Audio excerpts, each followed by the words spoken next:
அஸ்ஸலாமு அலைக்கும் வரமத்துல்லாஹி வபரகாத்துஹு. இப்லீஸை 10 காரியங்கள் கொண்டு வேதனை செய்யப்பட்டது. முதலாவது, அவன் பூமிக்கும் முன் வானத்துக்கும் ராஜாவாகவும் சொர்க்கத்தை காக்கின்றவனாகவும் இருந்ததிலிருந்து நீக்கப்பட்டது.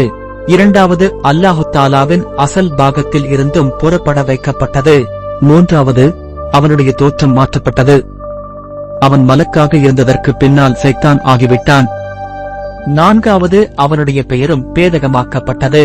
அவனுடைய பெயர் அஜாசில் என்று இருந்தது, பின்பு இப்லீஸ் என்று மாற்றப்பட்டது. அதற்கு பொருள் ஆகிறது, அல்லாஹ்வுடைய ரஹ்மத்தை விட்டும் பேறு கெட்டவன். ஐந்தாவது, அவனை இறை நிராகரிப்பாளர்களின் முன்னோடி ஆக்கினான். ஆறாவது, அவன் மேலே சாபம் செய்தான். ஏழாவது, அவனை விட்டும் தொழுகை நீக்கப்பட்டது. எட்டாவது, மன்னிப்பின் வாசல் அவன் மேலே அடைக்கப்பட்டது. ஒன்பதாவது, நன்மையை விட்டு ரஹ்மத்தை விட்டு அவன் தூரமாக்கப்பட்டான், முரடன் ஆக்கி வைக்கப்பட்டது. பத்தாவது, நரகத்தை உடைய காபிர்களுக்கு அவனை தலைவனாக்கியது.